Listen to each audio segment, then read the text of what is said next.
Sahabat Berita Indonesia Link pagi, saatnya kita bincang-bincang angkringan.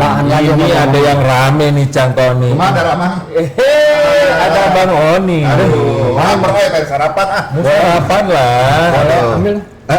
Cang Ada Tony nasi. biasa. Komentator awal. Biasa. Juragan angkringan. Komentator atau Pak RW? RT-nya angkringan. Enak nih nasi uduknya. Jangan tanya dah. Don't ask. Tadi baru ngobrol. Nih, Ya. hari ini tuh ada berita yang heboh di nasional. Apa berita utamanya? Peretasan dua media online. Oke. Tempo.com, Tempo.co. sama Tirto.id. Ya. Ini dia direntas. Oh, tapi kemarin sudah melaporkan tuh dua media itu ke Polda. Mudah-mudahan bisa Buka lagi. follow up Bisa langsung follow sama up penegak langsung. hukum. Kagak ngapain sih? Ada yang nggak suka sama berita yang ditayangkan lah ya di dua berita juga. Oh. Tapi lebih enak kita kontak nanti mendingan Ketua Asosiasi Media Cyber Indonesia, Om Wens, dan juga pemimpin redaksi dari Tempo.co. Nah, ini lebih Kang seru Setri. nih. Lebih enak nih nanti kita bisa dapat. jadi lebih langsung kita konfirmasi ya, Oke, Bang Uni. beritanya seperti apa sih? Ya, inti dulu dong. Beritanya itu yang pertama Apa itu? soal Lihat dong, peretasan ini yang Nah. itu adalah Nah, dua begitu. berita ini melaporkan ke polisi, ke Polda bahwa medianya mereka itu diretas, Oke, intinya udah oleh ada. orang-orang yang tidak bertanggung jawab. Oke. Yang pasti ya, retasnya seperti apa? Kalau Tirto ID kalau nggak salah mengenai berita yang dimuat itu yang diretas mengenai berita COVID. Oke. Oh, jangan dong. Nah, kalau gitu kita tanya aja dulu langsung Boleh Bang Oni, bisa langsung coba dikontak kita nggak, Bang kontak Oni? Om Wens ya, Ketua Asosiasi Media Cyber. Sikapnya gimana ini dengan kondisi kok media banyak ini? Tempo udah 2 kali loh. Ya, Halo, betul. selamat pagi, Om Wens. Selamat pagi. Waduh, sehat ya, alhamdulillah. Di angkringan Berita Indonesia Link pagi ada Kang Zaldi sama Cang Tony nih. Tadi yang Selamat pagi. Selamat pagi.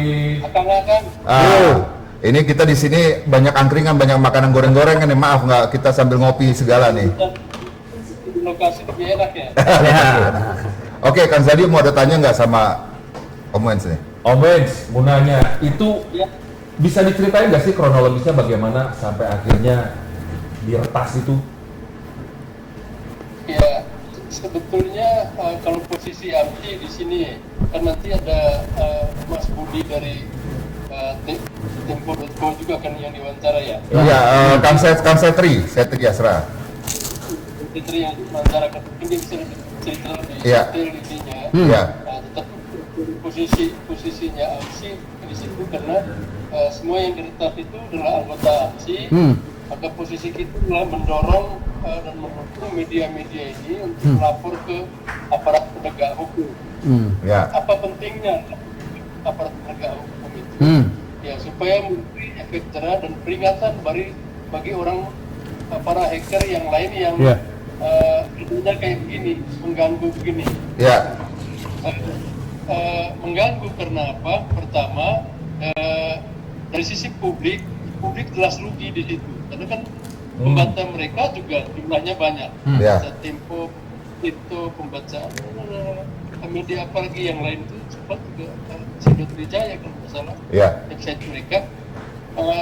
Pembaca mereka kan jutaan jumlahnya. Jadi dari sisi publik kehilangan kesempatan gitu untuk mengupdate informasi dari media-media itu. Satu. Yang kedua dari sisi medianya, medianya jelas rugi dengan model iklan yang sekarang di digital yang run, Ya. review, klik, yang dengan durasi dihack seperti itu, ya jelas rugi lah medianya. Ya. Dan yang ketiga dari sisi jurnalisme, jurnalistik lah, jurnalisme bahasa lebih kerennya, ancaman terhadap Dunia pers. jurnalisme gitu. Ya. Ya. Karena ini kan kayak kelihatannya medianya yang dikerjain dan apalagi di beberapa media ada doxing tuh. Ya. Beberapa wartawan di doxing kan di akun anunya jati diri mereka dibongkar gitu dipublikasikan. Apa pentingnya doxing seperti itu gitu? Apa relevansinya antara tulisan si wartawan di medianya dengan keluarganya di rumah. Oh, jadi lebih ke pribadi itu ya? Iya, nggak ada relevansinya sama sekali. Itu pengecut itu yang melakukan kayak gitu. Om Wens, mau Karena banyak istri orang di rumah yang nggak ada hubungannya. Gitu. Om Wens mau tanya ini. Ya kan. Apakah ini juga dari AMSI melihat ada cara-cara pembungkaman media gitu? Karena dugaan berita, isi berita. Ya, memang itu harus itu kan nanti urusannya sama motif ya. Ya, motif betul. Motif hacking ini apa gitu. Ya. Nah, tentu saja dari pelaku mungkin baru kita ketemu motifnya. Ya. Gitu. Temukan dulu pelaku.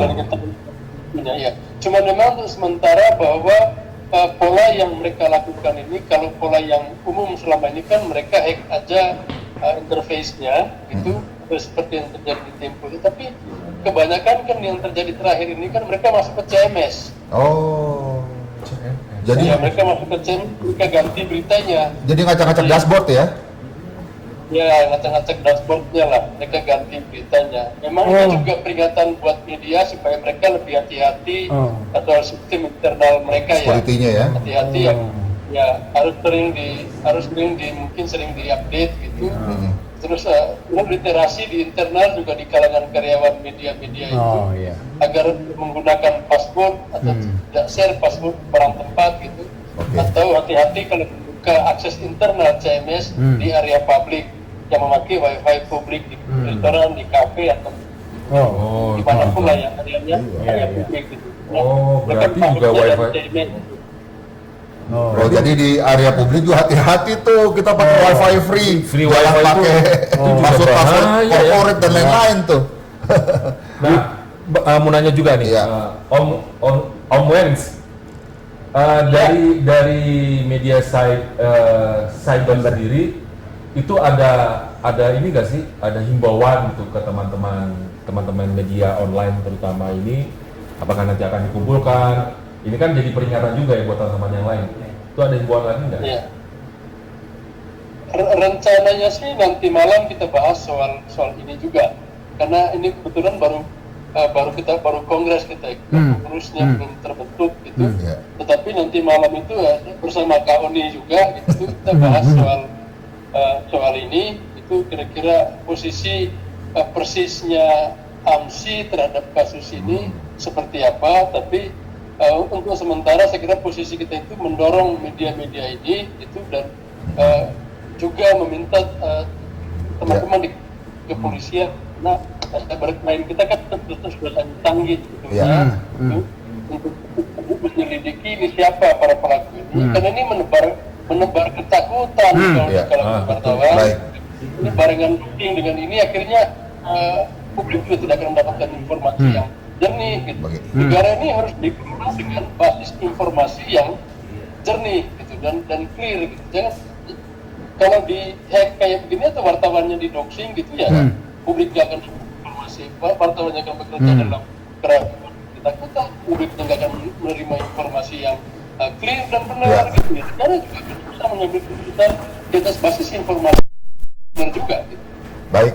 Terima kasih Om Wens, sekali lagi selamat kepada Om Wens dan juga Bli Komang atau Wahyu Jatmika terpilih kembali menjadi Ketua dan Sekjen AMSI periode 2020-2023. Sukses Om Wens, maju terus AMSI. Terima kasih waktunya. Terima kasih Om Wens atas waktunya. Waalaikumsalam warahmatullahi wabarakatuh. Tuh, kan?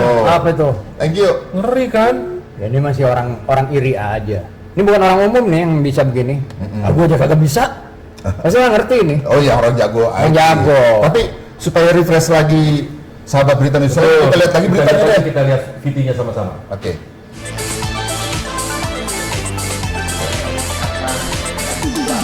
Apa? Pemretnya nih, Tempo. Ah, kau nih. Pak Roni Kusuma selamat untuk adanya berita Indonesia. Kau. Gila lu Tom. Bukan bro. Gila lu.